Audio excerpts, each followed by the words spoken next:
गद्योपाख्यान का आरंभ नाग कुमारों के द्वारा ऋतध्वज के पूर्व वृत्तांत का वर्णन। सुमति कहते हैं, पिताजी, प्राचीन काल की बात है। शत्रुजित नाम के एक महापराक्रमी राजा राज्य करते थे, जिनके यज्ञों में पर्याप्त सोमरस पान करने के कारण देवराज इंद्र बहुत संतुष्ट रहते थे। उनका पुत्र भी बुद्धि, पराक्रम और लावण्य में क्रमशः बृहस्पति, इंद्र और अश्विनी कुमारों की समानता करता था। वह राजकुमार प्रतिदिन अपने समान अवस्था, बुद्धि, बल, पराक्रम और चेष्टाओं वाले अन्य राजकुमारों से घिरा रहता था।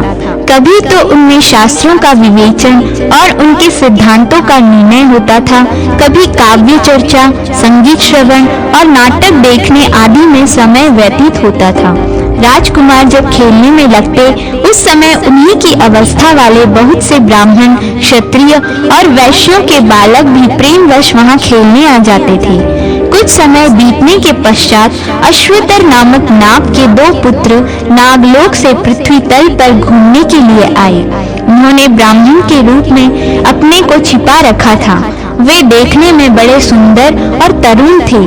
वहां जो राजकुमार तथा अन्यान्य द्विज बालक खेलते थे, उनके साथ ही वे भी भांति भांति के विनोद करते हुए बड़े प्रेम से रहते थे। वे राजकुमार, वे ब्राह्मण, क्षत्रिय और वैश्यों के पुत्र तथा वे दोनों नागराज के बालक साथ ही साथ स्नान, अंग सेवा, वस्त्र धारण, चंदन का अनुलेप और भोजन आदि कार्य करते कराते थे। राजकुमार के प्रेमवश नागराज के दोनों पुत्र प्रतिदिन बड़ी प्रसन्नता के साथ वहां आते थे। उनके साथ भांति भांति के विनोद, हास्य और वार्तालाप आदि करने से राजकुमार को बड़ा सुख मिलता था। वे उन्हें साथ लिए बिना भोजन, स्नान, क्रीड़ा तथा शास्त्र चर्चा आदि कुछ भी नहीं करते थे। इसी प्रकार वे दोनों नाग कुमार भी उनके बिना रसातल में लंबी सांसें खींचते हुए रात बिताते और दिन निकलते ही उनके पास पहुंच जाते थे। इस तरह बहुत समय बीत जाने के बाद एक दिन नागराज अश्वतर ने अपने दोनों बालकों से पूछा, पुत्रों, तुम दोनों का मृत्यु लोक के प्रति इतना अधिक प्रेम किस कारण है? बहुत दिनों से दिन के समय तुम लोग पाताल में नहीं दिखाई देते, केवल रात में ही मैं तुम्हें देख पाता हूँ। पुत्रों ने कहा, पिताजी, मृत्यु लोक में राजा शत्रुजीत के एक पुत्र हैं, जिनका नाम ऋतध्वज है। वे बड़े ही रूपवान, सरल, शूरवीर, मानी तथा प्रिय वचन बोलने वाले हैं। बिना पूछे ही वार्तालाप आरंभ करने वाले, वक्ता, विद्वान, मित्र भाव रखने वाले और समस्त गुणों के भंडार हैं। वे राजकुमार माननीय पुरुषों को सदा आदर देते हैं, बुद्धिमान एवं लज्जाशील हैं। विनय ही उनका आभूषण है। उनके अर्पण किए हुए उत्तम उत्तम उपचार, प्रेम और भांति भांति के भोगों ने हमारा मन हर लिया है। उनके बिना नागलोक या भूलोक में कहीं भी हमें सुख नहीं मिलता। पिताजी, उनके वियोग से पाताल लोक की यह शीतल रजनी भी हमारे लिए संताप का कारण बनती है और उनका साथ होने से दिन के सूर्य भी हमें आह्लाद प्रदान करते हैं। पिता ने कहा, पुत्रों, अपने पुण्यात्मा पिता का वह बालक धन्य है, जिसके गुणों का वर्णन तुम जैसे गुणवान लोग परोक्ष में भी कर रहे हो। संसार में कुछ लोग ऐसे हैं जो शास्त्रों के ज्ञाता तो हैं, किंतु उनमें शील का अभाव है। कुछ लोग शीलवान तो हैं, किंतु शास्त्र ज्ञान से रहित हैं। जिस पुरुष में शास्त्रों का ज्ञान और उत्तम शील दोनों गुण समान रूप से हों, मैं उसी को विशेष धन्यवाद का पात्र समझता हूँ। जिसके मित्रोचित गुणों का मित्र लोग और पराक्रम का शत्रु लोग भी सत्पुरुषों के बीच में वर्णन करते हूँ, उसी पुत्र से पिता वास्तव में पुत्रवान होता है। ऋतध्वज तुम लोगों के उपकारी मित्र हैं। क्या तुम लोगों ने भी उनके चित्त को प्रसन्न करने के लिए कभी उनका कोई मनोरथ सिद्ध किया है, जिसके यहाँ से याचक कभी विमुख नहीं जाते और मित्र का कार्य कभी सिद्ध हुए बिना नहीं रहता? वही पुरुष धन्य है। उसी का जीवन और जन्म धन्य है। मेरे घर में जो सुवर्ण आदि रत्न, वाहन, आसन तथा और कोई वस्तु उनके लिए रुचिकर हो, वह सब तुम लोग निशंक होकर उन्हें दे सकते हो। जो सुहृदयों का उपकार करते हैं, शत्रुओं को हानि पहुंचाते तथा मेघ के समान सर्वत्र दान की वर्षा करते हैं, विद्वान लोग उनकी सदा ही उन्नति चाहते हैं। पुत्र बोले, पिताजी वे तो कृतकृत्य हैं, उनका कोई क्या उपकार कर सकता है। उनके घर पर आए हुए सभी याचक सदा ही पूजित होते हैं, उनकी सभी कामनाएं पूर्ण की जाती हैं। उनके घर में जो रत्न हैं, वे हमारे पाताल में कहाँ हैं? वैसे वाहन, आसन, यान, भूषण और वस्त्र यहाँ कहाँ उपलब्ध हो सकते हैं?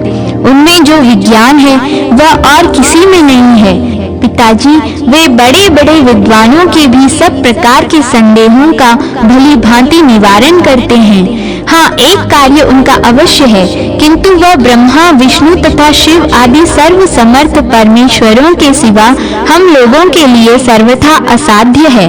पिता ने कहा, पुत्रों, असाध्य हो या साध्य, किंतु मैं उस उत्तम कार्य को अवश्य सुनना चाहता हूँ। विद्वान पुरुषों के लिए कौन सा कार्य साध्य है? जो अपने मन, बुद्धि तथा इंद्रियों को संयम में रखकर उद्यम में लगे रहते हैं, उन मनुष्यों के लिए इस पाताल में या स्वर्ग में कोई भी ऐसी वस्तु नहीं है जो अज्ञात, अगम्य तथा अप्राय हो। चींटी धीरे धीरे चलती है, तथापि यदि वह चलती रहे तो सहस्त्रों योजन दूर चली जा सकती है। इसके विपरीत गरुड़ तेज चलने वाले होने पर भी यदि आगे पैर न बढ़ावे तो एक पग भी नहीं जा सकते। उद्योगी मनुष्यों के लिए कुछ गम्य और अगम्य नहीं होता, उनके लिए सब एक सा है। कहाँ यह भूमंडल और कहाँ ध्रुव का स्थान, जिसे पृथ्वी पर होते हुए भी राजा उत्तानपाद के पुत्र ध्रुव ने प्राप्त कर लिया। इसलिए पुत्रों, महाभाग राजकुमार को जिस वस्तु की आवश्यकता हो बतलाओ, जिसे देकर तुम दोनों मित्र ऋण से उऋण हो सको। पुत्रों ने कहा, पिताजी, महात्मा ऋतध्वज ने अपनी कुमारावस्था की एक घटना बतलाई थी। वह इस प्रकार है। राजा शत्रुजीत के पास पहले कभी एक श्रेष्ठ ब्राह्मण पधारे थे। उनका नाम था महर्षि गालव। वे बड़े बुद्धिमान थे और एक श्रेष्ठ अश्व लेकर आए थे। उन्होंने राजा से कहा, महाराज, एक पापाचारी नीच दैत्य आकर मेरे आश्रम का विध्वंस किए देता है। वह सिंह, हाथी तथा अन्य वन जंतुओं का और छोटे छोटे शरीर वाले दूसरे जीवों का भी शरीर धारण करके आकारण आता है और समाधि एवं मौन व्रत के पालन में लगे हुए मेरे सामने आकर ऐसे ऐसे उपद्रव करता है जिनसे मेरा चित्त चंचल हो जाता है। यद्यपि हम लोग उसे अपनी क्रोधाग्नि से भस्म कर डालने की शक्ति रखते हैं, तथापि बड़े कष्ट से उपार्जित की हुई तपस्या का अपव्यय करना नहीं चाहते। राजन, एक दिन की बात है, मैं उस असुर को देखकर अत्यंत खिन्न हो लंबी सांसें ले रहा था। इतने में ही यह घोड़ा आकाश से नीचे उतरा। उसी समय यह आकाशवाणी हुई, मुने, यह अश्व बिना थके समस्त भूमंडल की परिक्रमा कर सकता है। इसे सूर्यदेव ने आपके लिए प्रदान किया है। आकाश, पाताल और जल में भी इसकी गति नहीं रुकती। यह समस्त दिशाओं में बेरोक टोक जाता है। पर्वतों पर चढ़ने में भी इसे कठिनाई नहीं होती। समस्त भूमंडल में यह बिना थकावट के विचरण करेगा। इसलिए संसार में इसका कुवलय नाम प्रसिद्ध होगा। द्विज श्रेष्ठ, जो नीच दानव तुम्हें रात दिन क्लेश में डाले रहता है, उसका भी इसी अश्व पर आरूढ़ होकर राजा शत्रुजीत के पुत्र ऋतध्वज वध करेंगे। इस अश्वरत्न को पाकर इसी के नाम पर राजकुमार की प्रसिद्धि होगी। वे कुवलयाश्व कहलाएंगे। राजन, उस आकाशवाणी के अनुसार मैं तुम्हारे पास आया हूँ। तपस्या में विघ्न डालने वाले उस दानव को तुम रोको, क्योंकि राजा भी प्रजा की तपस्या के अंश का भागी होता है। भूपाल, अब मैंने यह अश्वरत्न तुमको समर्पित कर दिया। तुम अपने पुत्र को मेरे साथ चलने की आज्ञा दो, जिससे धर्म का लोप न होने पाए। गालो मुनि के यूं कहने पर धर्मात्मा राजा ने मंगलाचार पूर्वक राजकुमार ऋतध्वज को उस अश्वरत्न पर चढ़ाया और मुनि के साथ भेज दिया। गालव मुनि उन्हें साथ ले अपने आश्रम को लौट गए।